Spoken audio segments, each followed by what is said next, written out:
Hi, it's Jared with Capture the Magic, back with another video, and today we're going to talk about some of the most recent happenings that are going on at Universal Orlando that don't specifically have to do with Epic Universe. We're going to have another video talking about all the things with that, but there are some things that are brand new that are starting to pop up around the parks, and one of them here we can see from Adventuring Annie on Twitter X here is something that I've been saying is coming for a long time now, and it's not really just because I have inside knowledge. It's because Universal has set these cameras up at all the attractions on property. They just haven't been using them, but as of today, she says photo validation is being tested with Express Pass at attractions now. And so these cameras, and you can kind of see it in this photo right here, but right there in the middle, they've set all these cameras up all over property at these express lines, and they haven't said when it's going to come online, or they really haven't even really mentioned it. But we do know how much facial recognition Universal is really starting to use, from getting into the theme parks for locker usage in Epic Universe and other areas. Like, they're just going to continue to expand on this, and to their credit, it does work pretty well.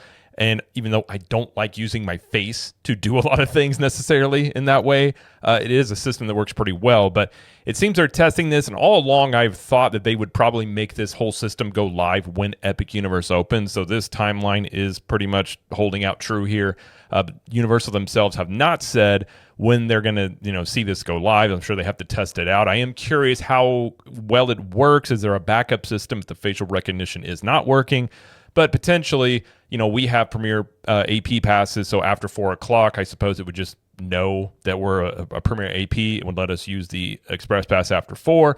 And then if you're a hotel guest, that's where it would get kind of interesting how they tie this in with, say, hotel guests who have Express Passes as part of their stay. Do they take a picture of them, like, at the resort? Do they do it when they go into the park? Like, there are some questions along with that, but it probably is a little bit better of a system than trying to have a card on you all the time. And if you lose your card, you got to do something with that. And more than likely, this is also on some level to prevent people from passing around Express Passes for people to be able to use it that aren't supposed to be using it on some level, I'm sure. But probably a big feature of this is just simply the fact that it is more convenient to do this. So unknown if this is going on at more attractions. This looks like it was over at the Twirl and Hurl in the studio side, what it looks like right here. So I don't know if this is at more attractions or this is the only attraction they had it at, but I do think we're going to see more of this testing before it rolls out, maybe by the 22nd. I don't know if they're going to roll it out exactly when Epic opens, but I do think this year they will roll this out resort-wide. And on the facial recognition, I do wonder, we had the story last week, a couple of days ago, about how Volcano Bay was going into seasonal mode, and then the Tapu Tapu system is going away. I do wonder if one of the reasons that may be going away is because they're looking to implement more of the facial recognition across the entire resort. So instead of having this unique system just in the water park and having the virtual queue with that, they're just going to get rid of that, because there is also a licensing fee that they do pay. I can't remember the company's name, but they do pay this company to be able to use the Tapu Tapu system. So you probably aren't going to have a replacement for the virtual queues, but they could use facial recognition for locker access and a lot of things around the park, and then just kind of focus more on trying to sell Express Pass at Volcano Bay, if I were to guess. That may be something they could be doing here, because, again, we're seeing them do a ton of facial recognition for everything. Again, on the Islands of Adventure side right now, you can just get into the park if you're an AP with just your facial recognition. You don't have to bring out your pass. You don't have to do anything else. But currently, you still have to use it for discounts and things like that. So they could implement this more. And again, this does go into, there is technology that Universal has that they have patented that involves an AI-based system that is supposed to help deal with bad guest behavior on many levels, track if people have been drinking too much.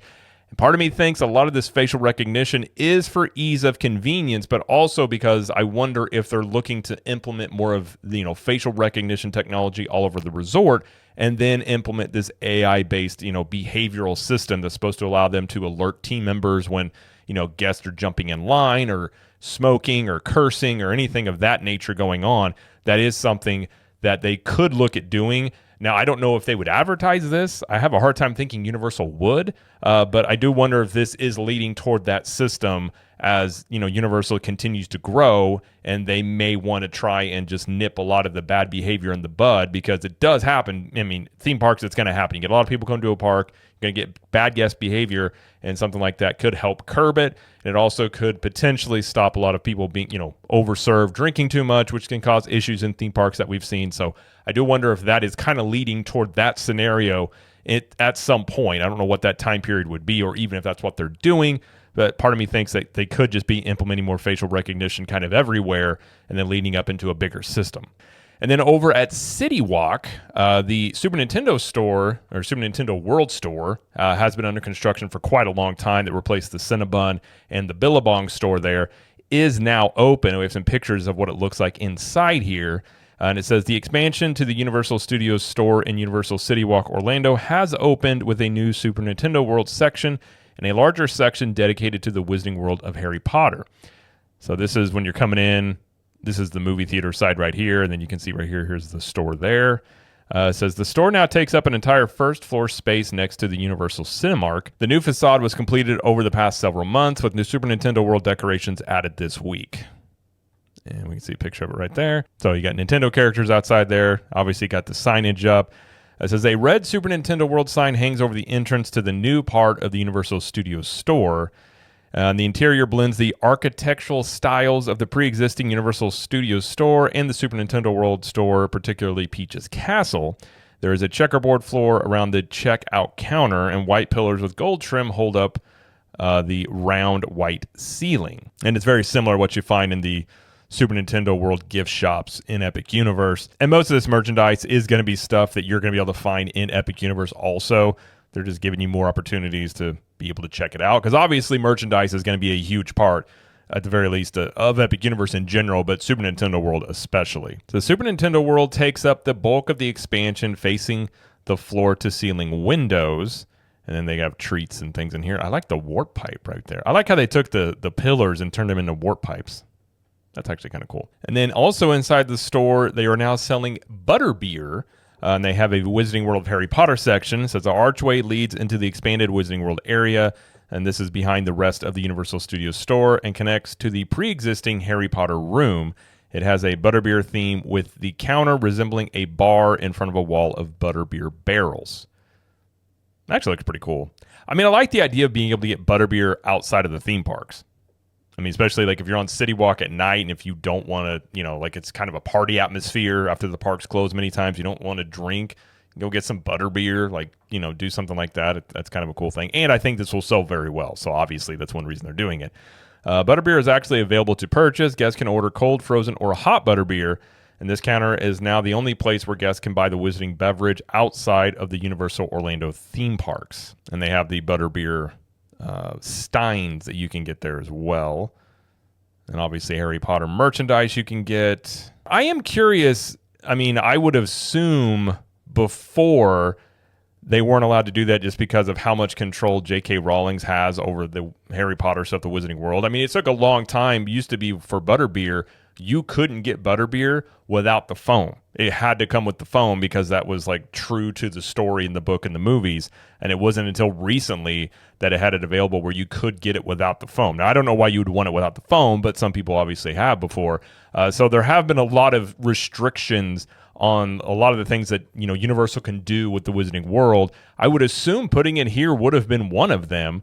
Maybe it was just due to the fact that they were giving her an example of how much they would make in Butterbeer sales, and that maybe did the trick there. But now on Citywalk, you also can shop Super Nintendo World merchandise. I'm sure, again, it looks like most of the pictures in here, most of this stuff is also what they have in Epic Universe, in the land itself. So you've got multiple opportunities to buy Super Nintendo merchandise outside. Even in Epic Universe, you're going to have at least 2 to 3 dedicated gift shops, and there's the main shop in Celestial Park. Then you've got the stuff in the hotels, and you have the stuff on Citywalk. So they have you covered. If you're wanting Super Nintendo World merch, they definitely have a lot of that. And this makes sense. If a lot of people are going to Epic Universe, only have one day there, and maybe you forgot something, you can't get back into the park, but you could go over here and get something here. So I'm sure this will be a very busy spot. And we also have a rumor that Universal Orlando is also going to be removing all the designated smoking areas within the theme parks. Now, I've heard this one circulating for a couple of weeks now. And they said in a new rumored update to the Universal Orlando Resort guest policies, smoking may soon be prohibited in all of the theme parks starting later this month. It says in a sudden policy change, Universal Orlando Resort may soon be closing the remaining designated smoking areas at all of the parks in Orlando. Universal team members have reportedly already been informed of new policies, with several of them sharing the news on social media. Previously, Universal had reduced the number of designated smoking areas in each park down to only one per park location, and this change took place in 2022. The remaining locations included Gramercy Park in Universal Studios Florida, and the Lagoon in the port of entry at the Islands of Adventure, and Wave Village East for Volcano Bay. Interestingly, Epic Universe also has a designated smoking location currently situated near the side of Stardust Racers by the portal to How to Train Your Dragon Isle of Burke. According to all the new reports, all of the Universal Orlando Resort designated smoking locations will be removed starting May 15th, and this is said to include all of the theme parks, including Epic Universe, though there were no word whether this includes the multiple smoking locations still present in Universal Citywalk. This rule change will reportedly also apply to e-cigarettes and vaporizers. Says no changes have been made to the Universal website policies involving this. And Walt Disney World and Disneyland Resort all went smoke-free in 2019, with both resorts removing their designated smoking areas outside of the park entrances. So it is possible Universal will take a similar approach and designate new smoking areas outside of the park entrances. So this is probably not going to come as bad news to many people. I mean, other than if you're a smoker, but most people probably just don't want to deal with cigarette smoke and things like that. But that is a change I'm not surprised to see, as we've just kind of seen that become quite a trend over time, just removing smoking spaces. And I'm sure you're still going to have people trying to sneak away little puffs off their vape pens and things like that. You still see that all the time. And for the most part, I don't really see it get enforced too much. I have seen people walking around doing it, but they're not going to be able to catch everybody that does this. But I do contend, I don't vape or smoke or anything, but I think vape smoke is different than cigarette smoke in general. I'm really not bothered by vape smoke whenever it's around me, but they usually classify those things in there with it. But that's the latest things going on with Universal Orlando. And obviously Epic Universe opening May 22nd. That is obviously the biggest thing on property, and I'm sure Universal as a whole is getting a lot of things prepared for the incoming crowds coming in for that park. So lots of things going on at Universal. You got new shopping locations, you've got new Butterbeer locations, you have a brand new theme park opening. So definitely a lot of happening here, but that is the latest that I know going on at Universal Orlando, outside of a few things to do with Epic Universe specifically that we'll talk about in another video. By the way, that's going to be it though for this video. If you like this video, please like it and subscribe to the channel, as we do lots of coverage here of Universal Studios, Epic Universe, Disney World, and pop culture. And let us know in the comments, what do you think about the usage of facial recognition by Universal Studios? Do you like this change or do you not like it, and how they're looking to implement it further? And until next time, we will see you in the parks.